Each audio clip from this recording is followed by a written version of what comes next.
for the use of a handgun during a drug crime or crime of violence, an additional 5 years. Can't be run with concurrent with any other sentence. And then it says, for a second and subsequent conviction, mandatory 20 years attached to the 5 to make 25 the thing is, it says a crime of drug crime or crime of violence, but they didn't convict me of any crime. Yeah.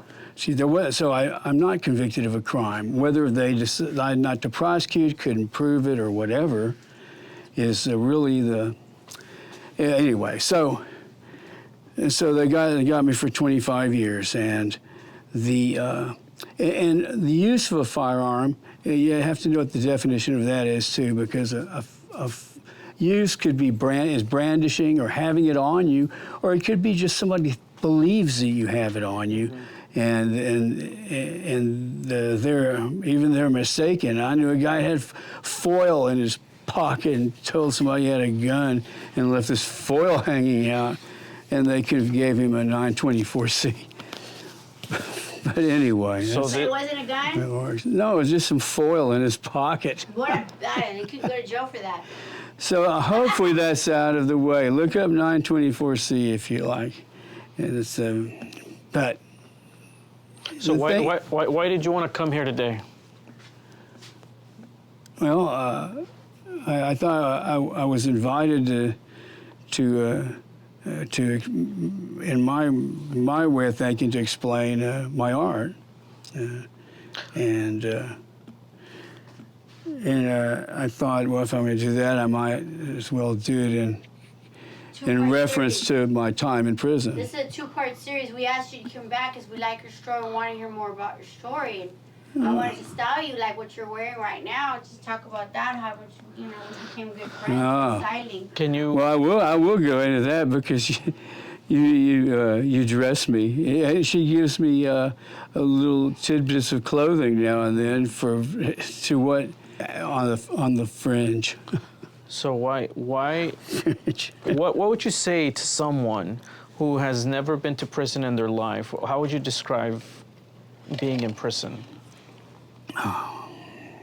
for 25 years? Oh, it's really hard to grasp. You're trying to define. And what's one thing you think about every day when you were there? Every single day, the thing that crossed your mind the most. If you could say one thing, again, over and over to yourself, while you were there, what would it be? In fact, the most constant thing was trying to get out to paint, just to the art room, to get to the art room so I could get to work. It was my escape from prison, because every day is the same, and when you look back on it, it gives a dichotomy of time. It's like it just sped by, what happened? 25 years, it just sped by. But the thing is, there's no road maps. There's no signs in the road to mark your passage. Every day is just the same. So there's not a progression of events that you mark your life with. But then on the other hand, every day is long, drags through, and in that way, it lasts forever. Did you think, like, when am I going to take a shower? I can't wait to take a shower.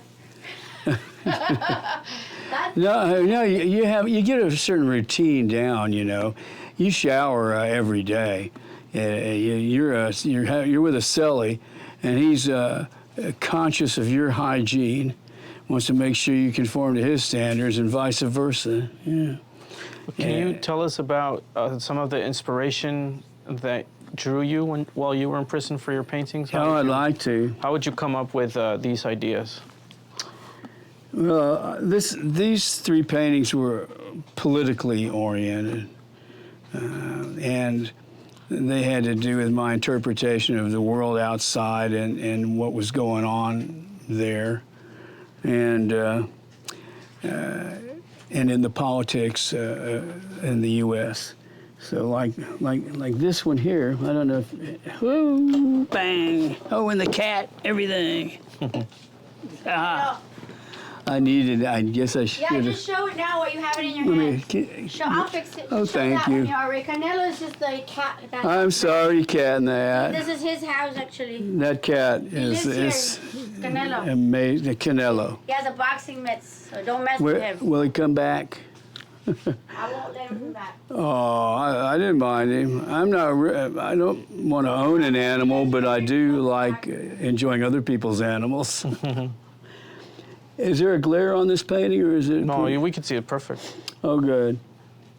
Well, this is just society structure. You know, this is you've got the money at the top, and he's got his hands on the weapon and the general, and. Then you have the politician there in the red, white, and blue promoting himself, and he's a snake. Mm-hmm. Oh, yeah, I see that. And then you have the police force, the armed branch of government. And you have the judge there in the middle, and, you know, and the political the eagle representing,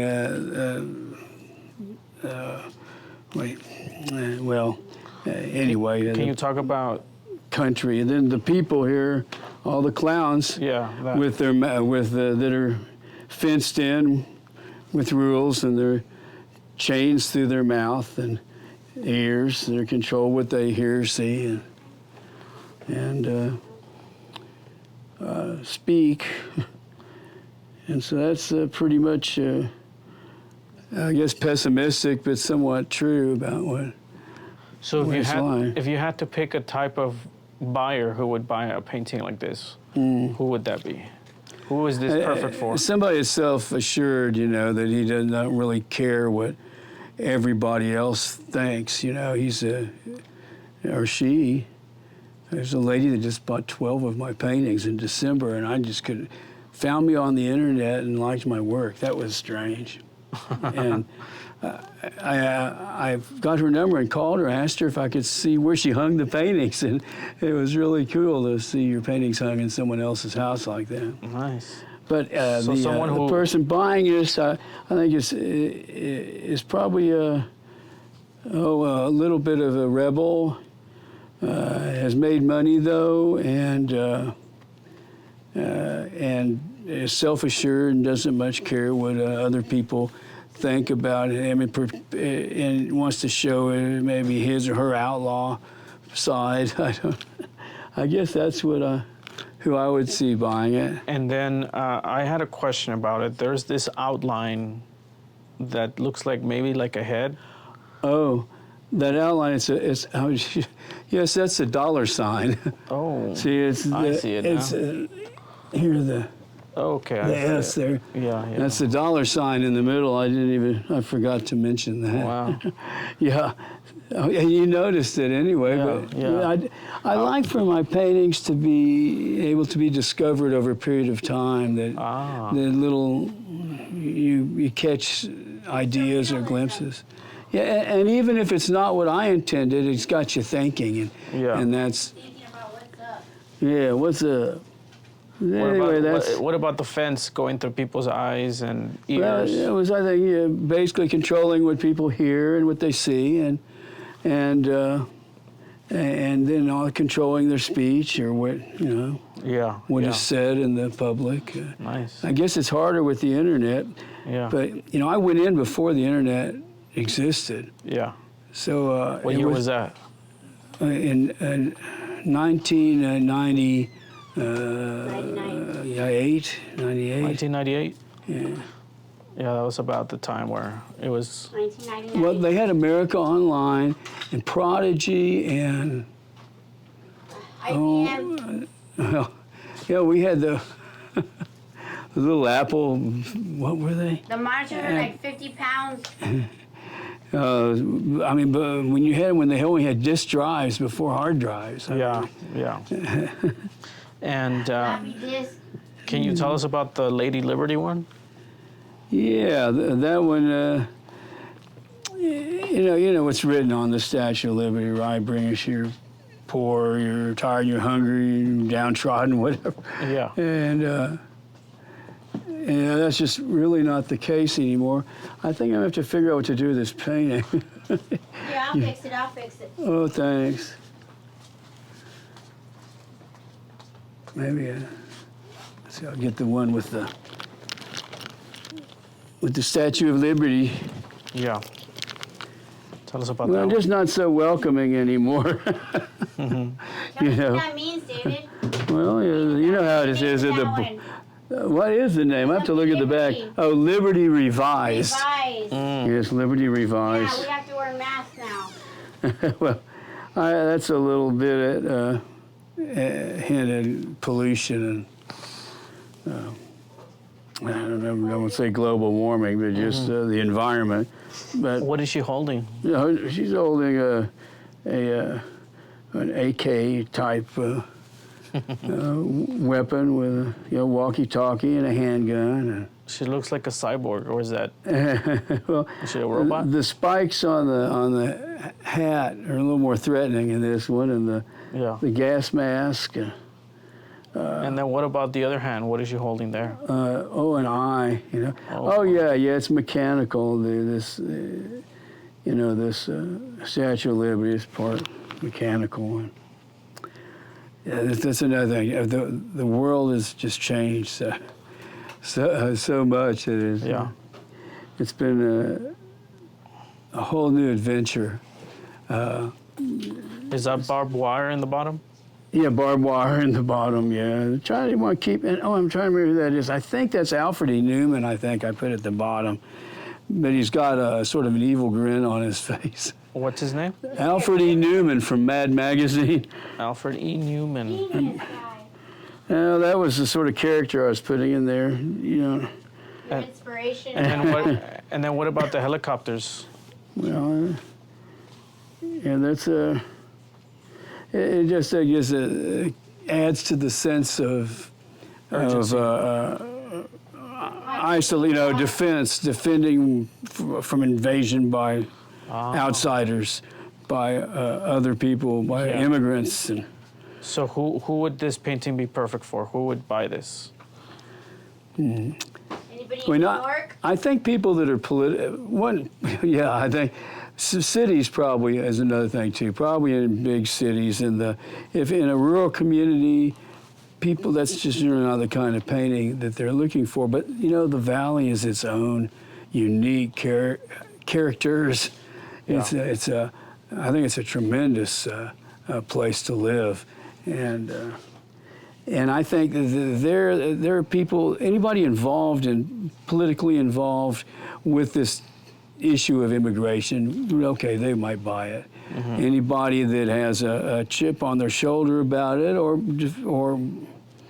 you know, political views one way or the other might hang this somewhere. Yeah. They may not put it over their. Maybe a gun owner? Yeah. Well, yeah, I think that would be a good, a good mark. It's a gun owner that believes it is. Equal rights. Yeah, and that we're being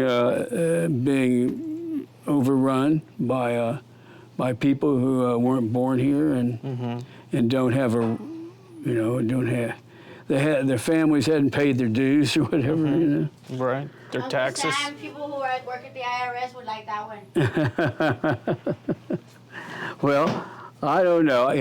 That's another thing. Since I couldn't sell any paintings for 25 years, I have I could paint what I wanted to, and I have a tremendous inventory of sort of unique paintings. I don't think everybody else has to conform to the dollar and paint for the market. Yeah. And I had those constraints. It was one of the benefits of being in prison. I had those constraints removed, so there was nothing stop. How did you get supplies when you were in there? Oh, they let us order them. I was the guy that had to get them approved and put together the sheets to order, get the MSDS sheets, the manufacturer safety data. Wow. Sheets and make sure that they weren't poisonous or that you can use them as a weapon. Well, yeah. You know why? That's sort of crazy too, because damn near anything can be used for a weapon.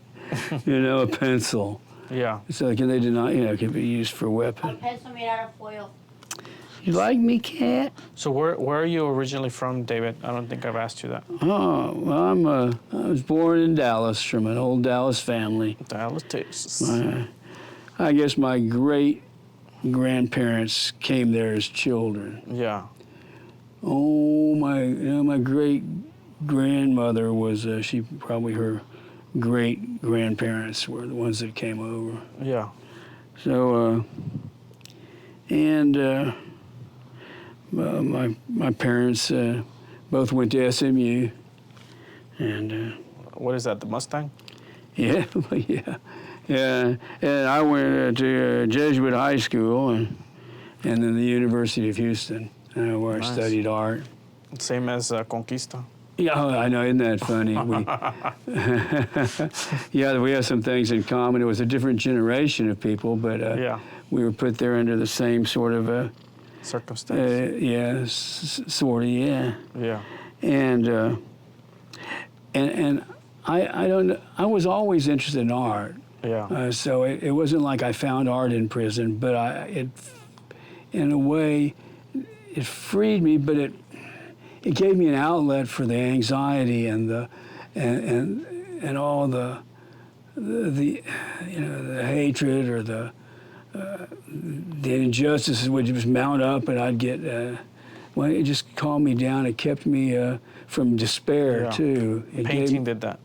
And also expressing my angst in the paintings, the things that were bothering me, the things I painted it out onto the canvas instead of holding it in, and like a lot of guys do. Something I'd like to bring up is there's an awful lot of guys in prison who are dyslexic or have Asperger's.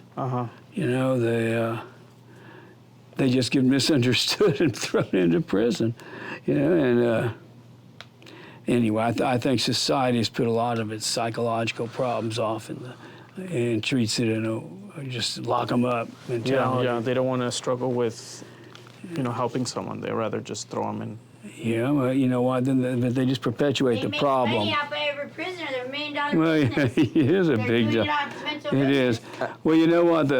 That's something else that under Obama they stopped building outlawed private prisons because prisons to make money where they have to keep so many prisoners in there and they have minimums they have to keep there it distorts justice. It becomes so we need put more prisoners in there, convict more people. Yeah. It shouldn't have justice shouldn't be financially motivated. So they cut that out. So now that whole industry and all those politicians on that gravy train are now to building immigrant detention centers and fanning the flames of immigration, making people think it's just we're just being swallowed up. But it's because these politicians are making money off of it from their stock, and I didn't want to get off into that. I wanted to ask you, you were in prison for 25 years, and you got out and you were faced with all this new technological advancements, right? Have you ever used an iPad? Do you know what that is? No. Well, it's a tablet, like a. Have you ever tried painting on those? Well, I've never. I have a tablet, an Android tablet or something. To me, it's just a big storage thing for my photos. So you rather stick to the canvas? Oh yeah. In fact, I pride myself on. I really think that what I do would be more difficult to do on computer than it is by hand. Yeah. And I put a lot of hours into these, and to have to put in between, those manipulations, having to convert it into instructions, seems to me to be an extra step. Yeah. But maybe somebody could prove me wrong, but I think that it does not lend itself to be created on computer. What about the painting right there on the floor? Can we talk about that? We have.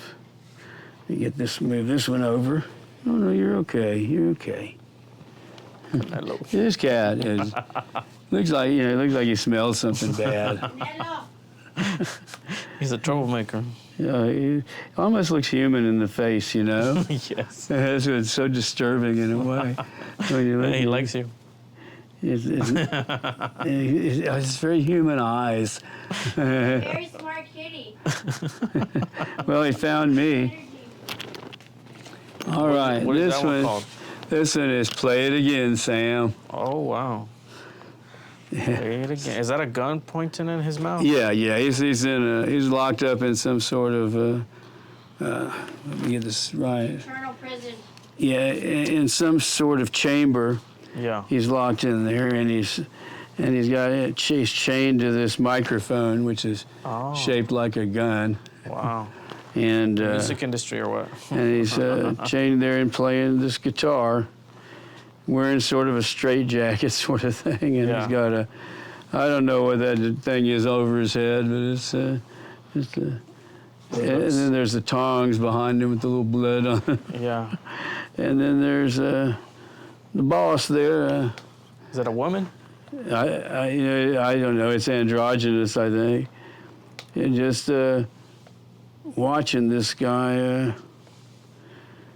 and I mean, it doesn't look like he's. I don't really know why he's singing. To me, I think he's singing because he's being told to. Yeah. It's like he's dancing to, instead of dancing to someone calling the steps, he's just having to sing to, But He's having it was just the total restrictions of Prison. every day, and, Yeah. and it just dragged on, year after year. What were you thinking when you painted that? Like, what state of mind were you in? I was really feeling imprisoned. Yeah, Like feeling controlled. Like a bird in a cage. Yeah, feeling controlled, and somehow painting it away. I painted the feelings away. Yeah. I put them on the canvas and got them out of me. So that was my escape from prison, because when you're involved in creation like that, you could be anywhere and it would be the same experience. It would feel the same. So that even though you're in prison, you're not. You're in this painting. We used to call it in the zone. In the zone. So that's all the guys that were creating out there would. That was their goal, to get down there, and then suddenly they're in the zone. Yeah. And they could be on the moon, they could be anywhere, So speaking of prison, I want you to talk about this one right now, because what's going on in the news. Hand me that one, boss. Oh God. This is my favorite painting. This is my favorite painting, and it's not anything we all know about already. Look, Carnelo likes to stare at the rats to wait till they move. This is Carnelo's favorite painting. Tell us about this one. I really wasn't going to get this political. People that. Although, if you're saying, I guess you can look at it from either side of the fence, that he's draining the swamp. Yeah.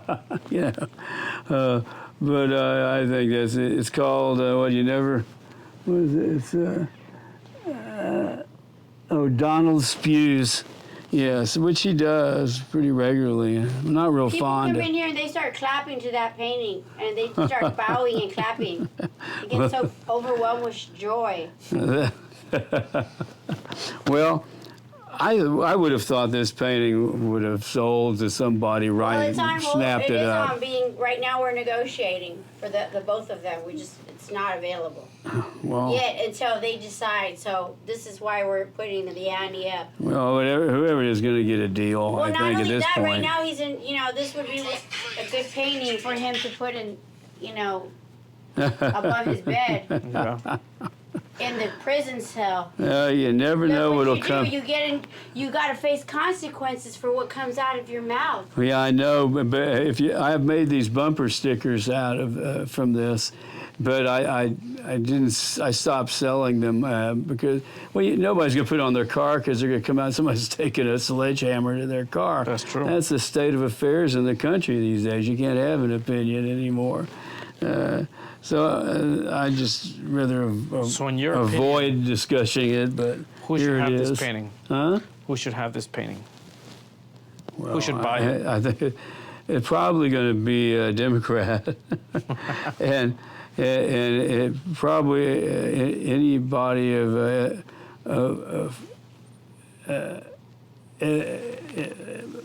closer to immigration. You know, there are ethnic people who haven't been how many generations in the country generally would be buying it. I think, I think anybody with that point of view would buy it. I think about half the country or more would buy that painting. Nice. And they might even put it over their couch. That's true. I would put it in the garden to scare off the rest of the rats. Oh my God! I guess I'll have to coat it in plastic, acrylic, or something. Something to make it last forever. Is there any other painting you wanted to talk about? Well, I didn't really. I don't know. There's a few in the back. Let me see. I know which one. This is another one I like. I'll hold that one for a second. Do you want to correct your microphone? I believe it's facing The wrong way. Yes. Hang on, all this neck candy. Maybe unclip it really quick. Okay, I'm gonna. Here, let me grab this one. Super. Yeah, it's got like a little clip in the back. Oh, there I see. Now, Well, I'm gonna put it here. Yeah, okay. I really like this one so much. I think think that's I'm gonna better? buy this Yeah, that's one. great. Hello, everyone. Oh, another Go ahead and political one. join. Oh, wow. Now, this is one of my Welcome. favorite paintings. And Canelo, I think Canelo likes too. Which one's this one? This is Gorbachev. That's Fearless Leader. Which one is leading here? I think it's the woman. Well, She's the tallest one. actually, I think she's out. She's the tallest one. She could care less. She's the leader here in this picture. Well, in my way of thinking, it was Fearless Leader up here in the frame here, Vladimir, because I think he has all the compromise on Donald. But you know, these people deal in the stratosphere, way far away from where I exist daily, and they think the world is theirs to run, and it's just a stage for their egos. And anyway, but it's a Boris and. And the lady with Imelda? Who's the lady? No. Boris and Natasha. This is a famous cartoon from the the early 60s, I think. Yeah. 59, 60. Yeah, so And she goes, Boris. No, it's a farce. It was a political farce. Back then, they would allow Felix the Cat. The same people that did Felix the Cat did Boris and Natasha and Rocky and Bullwinkle. Rocky and Bullwinkle. What is it? The dog, Wonder Dog. What was his name? Kung Fu. I don't know about to think about Wonder it. Wonder Dog. They did same group. Yeah, Wonder Dog. He did all of the European politically motivated farce and to provoke thought and politics through comedy, like Mad TV. Mm-hmm. Well, I've got this guy dressed up like Boris, but we can tell who it is by the color of his hair and. So who would be perfect to buy that? Oh, I already bought it. Oh. It's mine, not for sale. We'll talk about that later. It's something that I like it because it's all about ego here. This is ego driven. This is all about, I like it. It's a good painting. Get it closer to the camera, the painting, because it's kind of small. Please. Here, grab Canelo. Oh, Canelo. Canelo's already part of the podcast. It's really fascinating. And this is one of the ones that I really loved when I saw, because I saw all of his art piece by piece, and hearing him talk about it was just an amazing story. Every piece of art has its own story. Kind of like here, Backdoor Modern Vintage, everything that I have here, like pieces and, collectibles, they all have a history. And that's what calls and brings emotion, because we can all relate with history and through art and like fashion. Can you tell us how you met David? I met David Potwin at the Phoenix Art Gallery in conjunction with a fashion show that we did in collaboration with Uriel Conquista and Isaac Guerra, which we're about to have another one at the gallery. And right away, he calls me kid. I don't know, he's one of my, he's one of my very great friends now, and I'm very blessed to know him. And well, vice versa. She's an influencer. To me, that you can overcome anything with any obstacle. There's always a solution, and it's always making yourself better. In not like anything you happen to you, and you terrorize your mind and say, why did I do this? Or why did this happen to me? You beat yourself up. You can't be doing that. What happened yesterday, eventually, 100 years from now becomes unknown, which really it's like a week later, somebody's on to something else. And it's being able to, accept life as it comes to you and bring out the beauty in it every day. And that's what David does with his art. He turns a bad situation into a great one. And he leaves his mark and the way he thinks and his emotion and his feeling with every painting that he does. And I think he's a phenomenal artist. If you'd like to come check out some of his art, it's here in Backdoor Modern Vintage. And we are going to be having some art walks this summer. We're going to be doing some nighttime markets with art and food and music. Going to bring David as one of our forefront. He's one of the first artists that I brought his collection. I made him like a miniature, gallery of, about to get a Statue of Liberty, 7 foot tall, put in there. So, I'm probably gonna have you paint like a Hawaiian shirt on him or something because it's so hot here. But I think that David has shown me how to relate with people and not let things or people affect me so much, and just bring out my opinions instead of outwardly through the mouth like Trump. Instead, bring it out through fashion and the passion and the love that I have for my art. And that helps me be more creative in a sense, because all of us intrinsically are born with innate, abilities, God-given talents. It's up to us to reach inside of ourselves and bring that out to make other people and ourselves better every day. And I think that's what art really is. It's provoking emotion, thought. It's 5 senses all at once. And I think with David's, he reminds me of a modern day Salvador Dali. Like, his art is extremely surreal. It's amazing. It's just, I could stare at it for hours. And knowing him on a personal level, I can appreciate his art, and he's already left a legacy with me. And I reached out to him and I said, I want to help you move your art.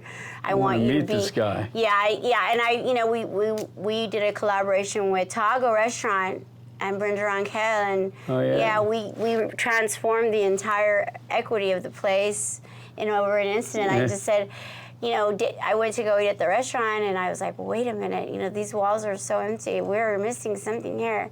And that was like 5 minutes later, I was on the phone with David. Hey, David, I needed some pieces of art. He's like, well, come over and pick them up. Like 5 minutes later, we were there. Carlos took us to go I went to go get it, and we brought it over the same day. I was there. You were there, and so it completely, right. You can see how art can change your life in an instant, It's the same with the same thing saying, anything that has been broken forever can be fixed within an instant. Wow. That's the whole thing about art. It's broken things that happen to you in your life that makes you creative.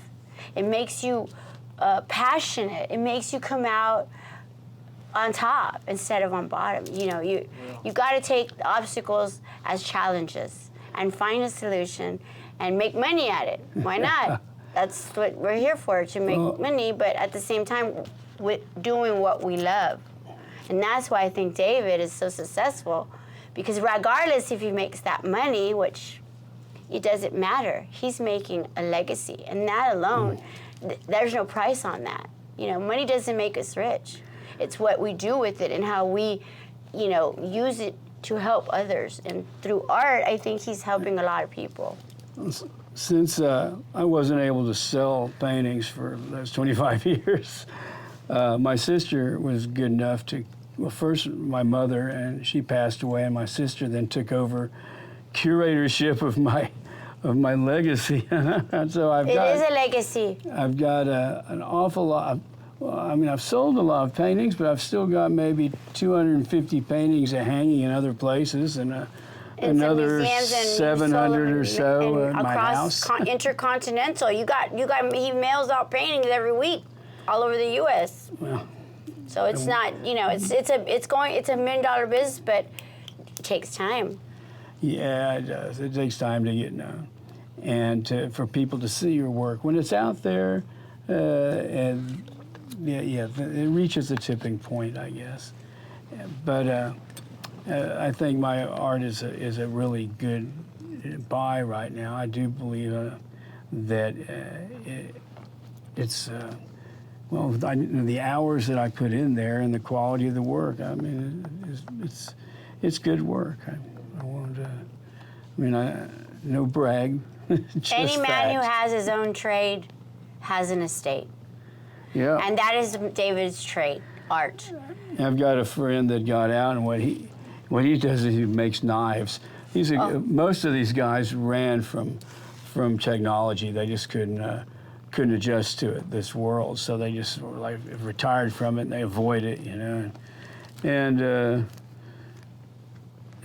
amazingly, some of them have done a real good job at managing to do that, dropping out of society and producing something on their own. I think they learned when they were in prison that they had a lot of time on their hands to think about what they were going to do. Yeah. So those are pretty good memories, but it's what you do with it. You know, you can't. They're not going to go back into the system, and I think that's why it's important to have resources in the prison. I think it's important to have, have a motivation, have, a it's goal. The guys that don't. Instead of just get the money for the, people that are in there, they just learn, if they're not into something positive, they're learning just how to be more successful criminals. Yeah. And then they'll probably wind up coming back again. So it's in the interest of society and of the prison system itself to offer this kind of rehabilitation or resources. That's why I'm involved with the Justice Arts Coalition. I think art is therapeutic to me. I mean, when I'm going through something in life, that's when I buy a painting, because I want to just release that, whatever it is, through the painting. And now I can see, hey, I got through it, and I just have that beautiful reminder that anything, That's why I'm involved, as I said, with the Justice Arts Coalition, and they're trying to. And they're really successful at it. They've gotten to be a powerful organization in prison reform and trying to do just this, to give people positive outlets in prison, starting with the arts. And it's going music, into writing and music and dance, the liberal arts. I mean, you'd be surprised how many people are talented when they are given the resources, the time, and the attention, Absolutely true. And of all the people that a lot of prisoners have kept up with me over the years. Well, you make that bother our family now, Well, you went through a similar experience. An awful lot of guys too, and they just is sort of a nexus for them keeping up with other people, what's going on, and just say hi. And none of them, only one person got in trouble. And all the rest have just managed to do... bounce back right back. Bounce back, and some of them are doing extremely well. So. Don't mention any names now. This is on recording here. We got our sponsors. No, I have people after me. We got to keep our sponsors. Oh, well, you know, we got to keep our sponsorship. You sent the IRS after me. So what's the number one thing that you got from prison? What's something that you took from that experience? Or various things. I'm sure you got a lot. Pretty much what I've been talking about, you know, just well, I guess the main thing that thought I have is that it needs to change, that it's really archaic, and that we cannot lock up the psychological problems in this country and the backwash, and the emotional problem. Yeah. The backwash of society basically are never going to become anything if we keep continuing treating them like that, you know. I think it's... Yeah, and for machines and computers are doing so much of our work these days, I feel that if you don't, people that don't have a really good education don't have any future in society, and I think that's where the arts benefit everybody. I think a lot of them would be attracted and successful in one of the pursuits of the arts, and it would also then enrich all of society if there was more art and music and dance in our lives. So I think it's a win-win situation to offer. I think it's important what you're saying, David, and that's something that I strongly believe. I think like the number one resource, and I've said this before, and I say it again because I say it every day, and if you haven't heard it, you're going to hear it again. It's the number one resource is not oil or gas, you know, or water. It's the minds of our children. It's starting at an early age and getting them and being proactive. You know, think with the end in, you know, sharpen the saw. There's the 7 habits. I mean, now in schools, they're trying to, you know, create a platform for children, the minds of our children. That's the number one resource. I mean, if we had started doing this for our generations, you know, it's a different society now. And I think it's important to remember to start when they're young, when they're young, and, you know. It seems like society's dumbing down, that we're not investing into, I mean, I don't know, the way they've profited off of kids going to college or going to and putting them into debt like that. High education. I went to the University of Houston, and I think I paid $185 a semester plus books. That's it? Yeah. Where did you go, in 1920? Now you're saying your age, sir. 1909, okay. Okay. Yeah. Well, it only cost a nickel to buy a hamburger. Hey, that's expensitive. Hamburgers have gotten expensive. We bought I remember $10 burgers. My mom would always tell me about that at the downtown diner they had in Weslaco. They used to buy the hamburgers for 25 cents. I said, that's unheard of. That's like, you know. Well, in prison, we didn't have much choice of what we ate.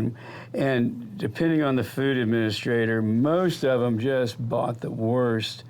Well, they'd own a restaurant, in town, and they'd make a deal with the food supplier that they'd get discounts on the food for their brother's restaurant, and then they would pump up the prices maybe for the the prison. Yeah. But in any case, we ate all the grossest stuff. That's where pork bellying became famous, is in jail. Yeah, first meat of all. was all was all veins and you know, oatmeal and applesauce. A lot of rice mixed up together. Potatoes, lettuce. What was your favorite meal in prison? The ones that I cooked for myself. The holiday meals were good. I think now the most popular one is ramen. I stopped eating them, and I won't eat another ramen soup as long as I live. God, the guys that put it in everything. They do it in the shower. They get the ramen, and then they like get hot water, and they use the shower water, and they put it in a bowl, and then they put it in a I mean, they do. Well, we had microwaves, thank God. But I heard some crazy stories about that. See, you'd have a spread, so you wind up eating. So you make a chili, and then you put more than half of it's crunched up ramen soup in with the chili, and then that's a delicacy. Just spread it That's around, a delicacy. And you might chop up some Vienna sauce, or stuff you stole or bought from the kitchen people. But even interesting. yeah, well, we actually had 2 kitchens. There was a separate kitchen for the guards at the last place I was at. They had like 10 or 12 guys working there. It was a program. Yeah, a program, a chef program, whatever. But it was just so that they could have a little restaurant of their own and entertain visitors. I painted a mural in there. And when I was really a heck of this mural. It was 27 feet by 17 or something. There. No, they made me.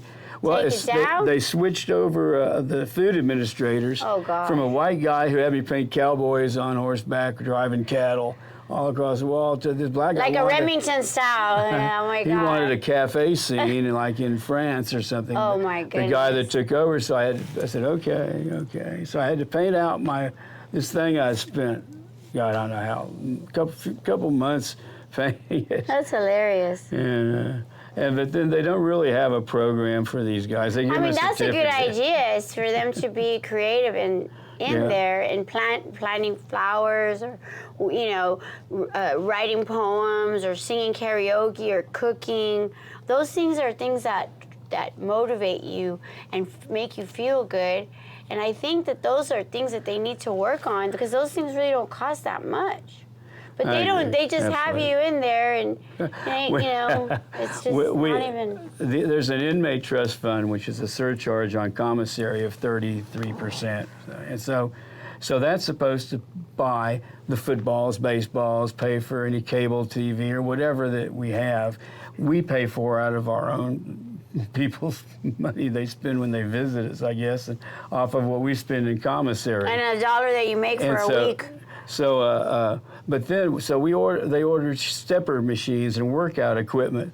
But when it got there, the guards took it, intercepted it, and took it to their gymnasium, where they wore them out, and then they'd pass them on to us.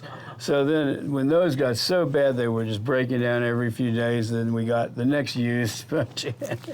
But oh well. So there's little corruptions and bigger and medium-sized corruptions. It's opportunism everywhere, It's like not even considered a token economy. It's like it's like a $50 economy instead of a token. Like the token economy is like when you're in a rehabilitative environment, you have to work your way up. That's a token economy. In the jail, it's the opposite.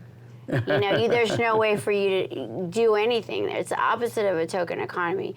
There's no rehab. Yeah, but tell me, I wanted you to, like, on this last note, tell us how you got exonerated, how you got out, because you were doing this program teaching the prisoners art. You became sort of like the mentor. You were doing so well, and they let you. I didn't get any benefit from that other than art supplies. But you didn't get out, or they didn't let you out early? No, the feds have a formula, and everybody has the exact same formula for getting out. And the only way you can get out earlier is to get somebody else arrested and put in prison. Oh, man, yeah. So you've got to set up, your brother-in-law or something. And there's people doing there. I saw a guy he had his wife and his son busted to get his time reduced. That's pretty bad. But anyway, I didn't get anything but the satisfaction of that and some art supplies. Are you thinking of doing a portrait of Yvette at any time? Are you setting me up? She's a character. You know what? It's not a bad idea. I think that would be a great painting. I guess I should take some pictures of her, just surprise her with it. But now you've blown the whole deal. You've recorded this. You have to cut it out of the interview. She won't mind the surprise. No, now I'm out on the line now. Yeah. Is there anything you would like to share about your time at prison or any of the paintings that you've shared today as a last note to the podcast? Well, folks, I do your best not to go to prison. Do your best not to get It really Just don't drop sucks. the soap. That's the advice. Oh, that's all right. Don't drop the soap. Oh, yeah. Anyway, they Yeah, don't bend over and pick it up in the shower. Well, unless you want to. All right. that's another Thank you, subject thank for you. another time. Yeah, thank you, David, for coming and doing this with us. It was really nice and pleasant Oh, well, I having you here. enjoyed it. It's fun. Yeah. Thank you so much. Hey, thank you guys. Thank you, Canelo.